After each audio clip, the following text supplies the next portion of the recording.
Survival's Price. By Elton Gar. The wide lobby of the hospital buzzed with hovering drones and sleek humanoid robots assisting the waiting patients. They scanned vitals with holographic displays, recorded pain levels, prioritized cases, and even administered medicine through automated injectors. Behind the counter, nurses in pristine white worked on holographic tablets, accessing global medical knowledge and performing advanced scans for broken bones, blood loss, and brain injuries. In the middle of the perfectly organized emergency room stood three people dressed in dirty rags.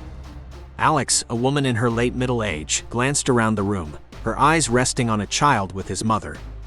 She smiled a sad smile, remembering her own child that had been lost in the war, then reminded herself that was why she was here. There were other children, and she could help them. She glanced to her side and saw Blake, a brilliant young man barely into adulthood. A person who had somehow kept both his optimism and naivety, while the world was literally destroyed by greed and corruption. Yet he hadn't ignored the problems of the world. He was helping to solve them in the best way he could find. He wore a once orange jumpsuit, now closer to brown, with small bits of salvaged tech hanging from hooks and loops along his belt full of tools. Lastly, there was Casey, a tall, angry-looking man with black hair tied back with a strip of leather. He was one of the best soldiers that Alex had ever met. More than a match for the enforcers who worked for the elite. She almost wished he wasn't, because if he hadn't been too valuable to ignore, she would have brought someone else who wouldn't constantly question her orders and risk the lives of innocent people. One of the robots approached Casey, and he glared it down, running his thumb across the blade of his knife. The robot beeped and moved away from Casey. Alex hadn't known you could intimidate a robot. These idiots are going to be easy pickings, Casey said, eyeing the locked door leading to the back of the hospital. These idiots haven't destroyed their own world so completely they have to steal from other realities just to survive, Alex said, continuing a long-standing argument. Even before their world had been destroyed, Casey had grown up in a world where power was the only thing that mattered. While they talked, Blake took out one of his better tools, a small orange and white device with a dolphin on it, and began to fidget with it. Within a minute, the light on the door turned from red to green. Blake started towards it, but Alex placed a hand on his shoulder as a nurse approached, waved her biometric keycard, and walked through without noticing the door was already unlocked. The second time, Blake only had to push the button to open the door. Alex, Blake, and Casey slipped through, and once inside, Casey drew his gun. Put that away, Alex hissed, but Casey ignored her. Their target was the pharmacy. There, they should be able to find everything they needed to help get their people healthy. She didn't like stealing from a hospital, but they'd be resupplied in a day and likely less, but her people had no other way to get what they needed. Alex had never been in this building, and there was no map of the basement.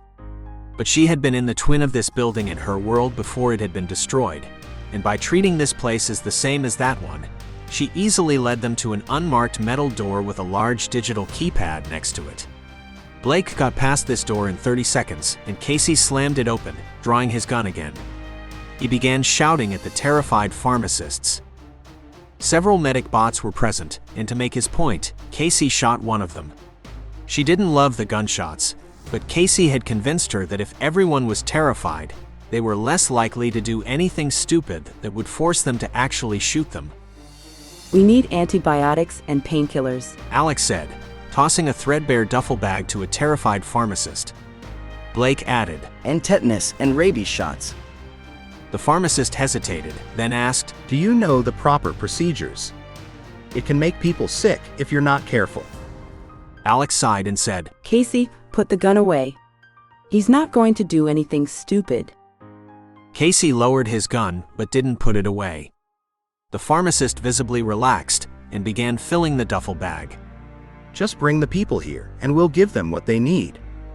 Were that it was that easy, Alex replied. A white plastic machine floated into the room.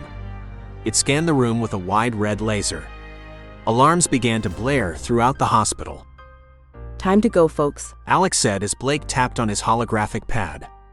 Grab those first aid kits and let's get out of here. The pharmacists added rubbing alcohol and hand sanitizer to the bag. When Alex looked at him confused, he said, Better to avoid getting sick than having to rob a hospital again. Alex took the duffel bag and instructed the pharmacists to stay out of the way. They made it into the hallway before the first hover drones appeared. Alex drew her weapon and fired, taking down the first drone. The gunshot alerted everyone to their location. The trio moved swiftly down the corridor, the hum of machinery and distant beeps of medical equipment echoing around them. Alex kept her eyes peeled for any signs of movement, while Blake adjusted his grip on the duffel bag, his fingers twitching nervously over the small orange and white device clipped to his belt. As they rounded a corner, a robotic security guard rolled into view, its sensors locking onto them instantly. Intruders detected, it announced in a monotone voice. Casey didn't wait for the robot to react further. He charged forward, slamming the butt of his gun into the robot's head, sending sparks flying. The robot wobbled but didn't fall. Alex fired a precise shot at its control panel, causing it to short-circuit and collapse to the floor. Move it, Casey barked, already stepping over the fallen robot. They burst through another set of doors, entering a larger room filled with rows of empty hospital beds and medical carts. Just as they reached the center of the room, security personnel rushed in from both entrances, drawn by the alarm. Hands up. One of the guards shouted.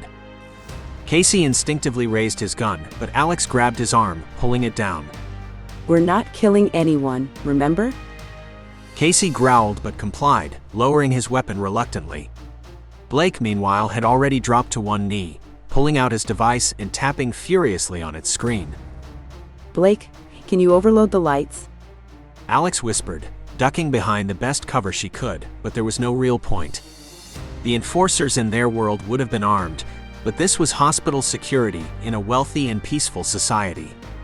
They might not even have handcuffs. Blake nodded, his fingers flying over the device. If he hadn't already hacked their doors, it would have taken too long. But the same codes that got them past the security doors could turn out the lights, and the room plunged into darkness. In the confusion, Alex grabbed Blake's arm, pulling him towards the far exit. Casey followed close behind. The security shouted and followed, but it was now clear that the only real threat the hospital security posed was calling the police. As they approached the stairwell, the lights flickered back on, and a hover drone zipped around the corner, its camera lens focusing on them with a sharp whir. Before it could react, Alex fired a single shot, hitting it squarely in the camera and sending it crashing to the ground. The first police officer arrived as they reached the stairway. Casey raised his gun, but Alex stopped him. We're not killing anyone. I'll shoot him in the leg. We're in a hospital. He'll survive. Casey argued. He's just doing his job. Alex insisted. A gunshot from the top of the stairs interrupted them. Who cares? It's him or us, Casey said, but he moved away. A firefight here was a bad idea, even if they could win, for a number of reasons. That gave her an idea.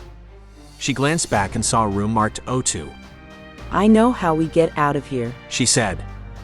You're insane. Blake said as Casey kicked open the door. Casey probably didn't know what her plan was, but he was a good soldier. She was just glad he hadn't decided to shoot the door instead of kicking it in. But he wasn't an idiot and probably knew the dangers of gunshots around oxygen tanks. Inside was the centralized oxygen for the hospital. A large room with several huge cylinders, compressors, and computer terminals.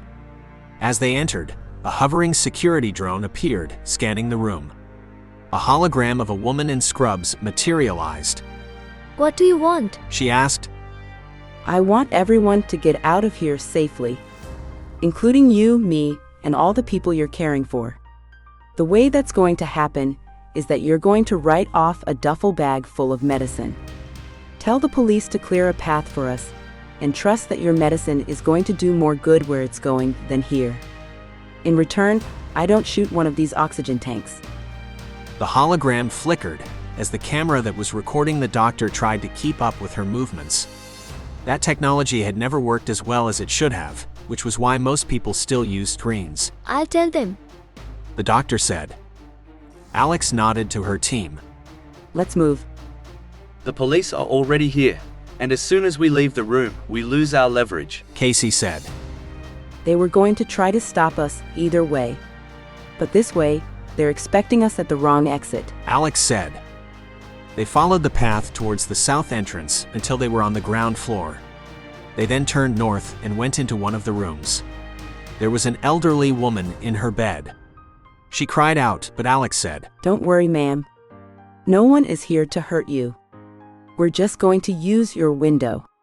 But you might want to pull those blankets up over your head.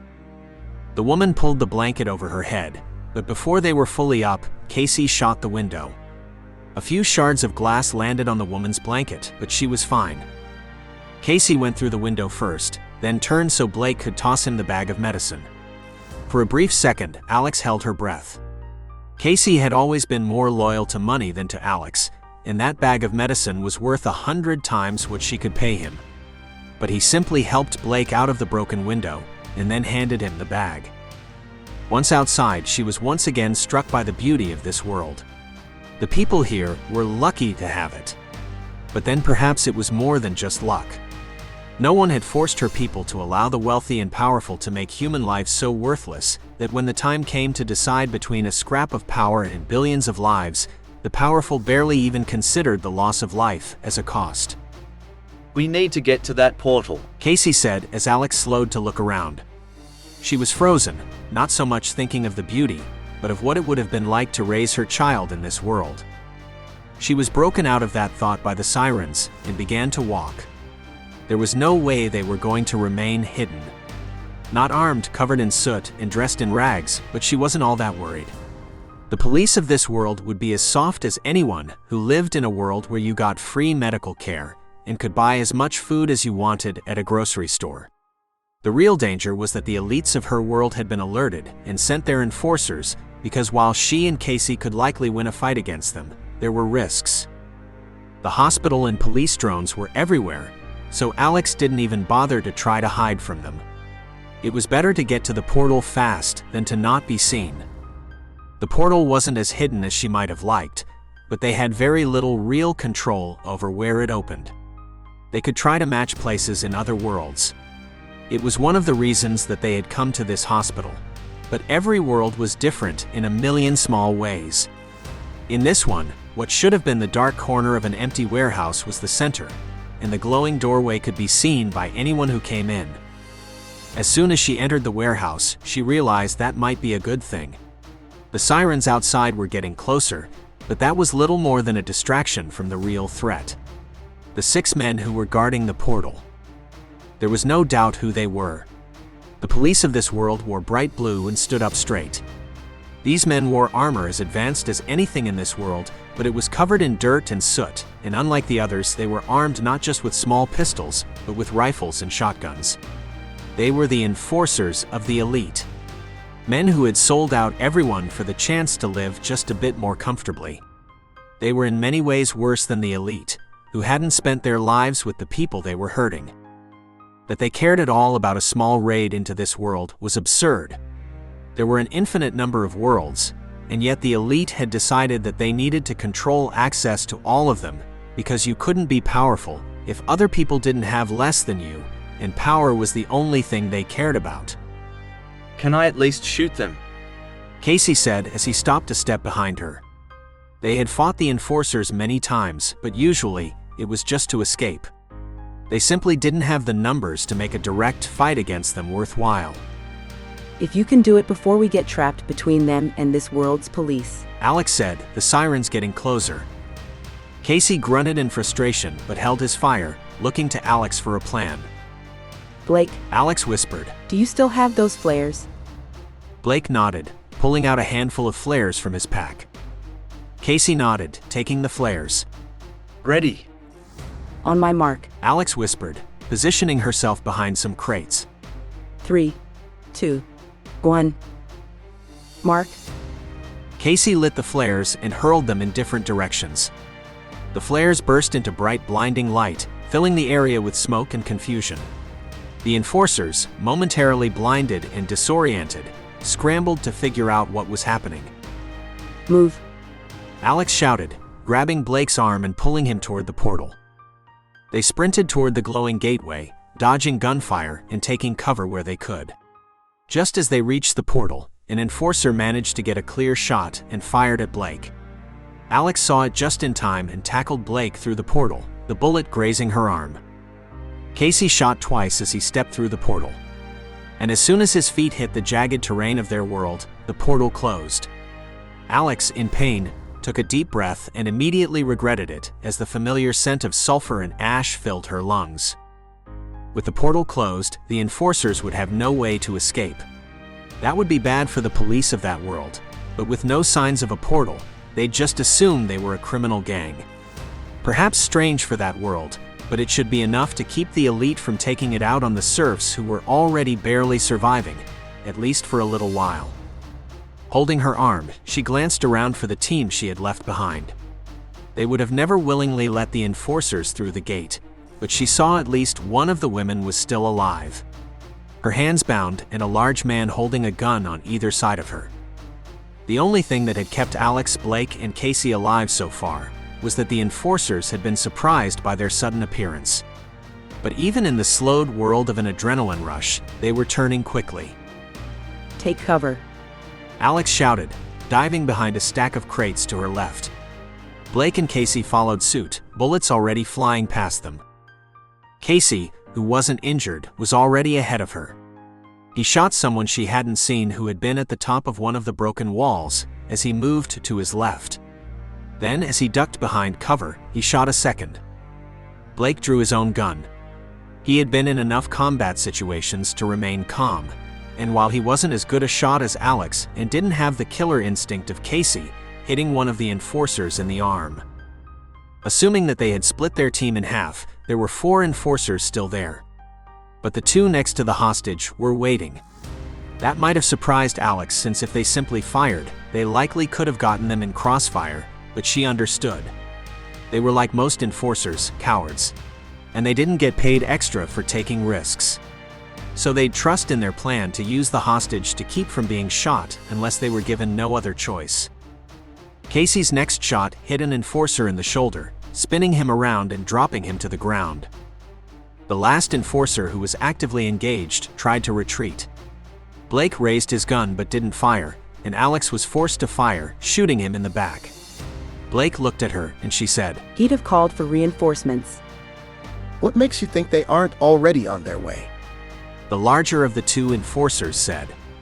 He had a shotgun in one hand, the barrel resting on the hostage's shoulder. At least if he pulled the trigger, it would be a quick and painless death. Toss your radios and you can walk away, but that offer only lasts about 20 seconds. Alex said. She felt a bit bad for lying, but technically she didn't know what was about to happen. How about you leave and we? The larger man said, but before he could finish, a bullet hit him in the neck. It was dangerous because sometimes people flinched when they were shot, but he simply collapsed. The other man, who clearly hadn't been in charge, panicked. He started to lift his gun. Alex didn't even bother to lift her gun, instead focusing on her bleeding arm. Casey shot the second man before he could level his weapon. Not that it was likely someone panicking would hit anything. The hostage, who Alex now allowed herself to think of as Helen and an old friend instead of just a piece on the board, collapsed, weeping in terror. Alex quickly scanned the area and then said, Helen, pull yourself together. We need to know how many there were. The woman took a gasping breath and then said, 12. The math was easy, but Alex still had to think it through. 6 on the other side. Blake injured 1, she killed 1, and Casey shot 4. That was 12 total. So long as the injured men didn't try anything stupid, they would be fine. I think we're safe. Blake said, pulling out a tool that probably did something useful out of a pocket and began to poke at it. Then grab anything you can't live without. This place is compromised. Casey, check if anyone else is alive. If they are, we bring them to the island. A few hours later, they reached the target location with 2 injured and the dog tags of 3 more. Alex hated telling people their friends and family had died, but they had all grown far too comfortable with loss. The precise location they used the portal was well hidden, and they brought the small device that created the temporary portal through with them, leaving the wastelands behind. On the other side was the island. Blake had found it when he was still working for the elite. It was as near a paradise as anyone could imagine, and with every raid, it had more of the things a civilization would need to survive. A tall man in clothes that were almost clean approached and said, It's good to see you. The solar panels from your last job are working. We can make the portals from here now if Blake can get the math right. Blake scoffed and handed the man a small tablet. Likely, he had already worked out the math. No one wanted to go back to the wasteland unless they had no choice. Casey walked off silently towards the small home he had helped build. Blake handed the medicine to a man who looked remarkably similar to the pharmacist in the other world, and Alex hoped that someday he could become someone who would make sure that someone who was stealing from them got the supplies they needed to keep people safe. Blake then turned to Alex and said, We're done. We don't need to do any more raids. We can just start trading like the elites. For now, but there are still a lot of people being controlled by the elite, and I'm not sure how much rest I'll get knowing that. Author's note. The thing about action, at least for me, is that I have to care about the people involved in order for it to be interesting.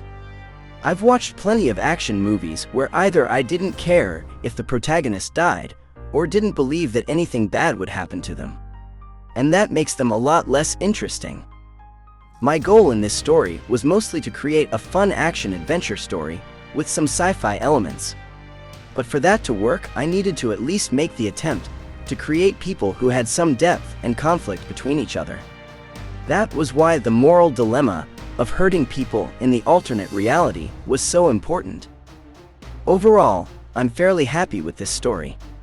My skill at balancing plot, character, and action is still something that I'm working on, but I think this story had at least enough of each to be interesting.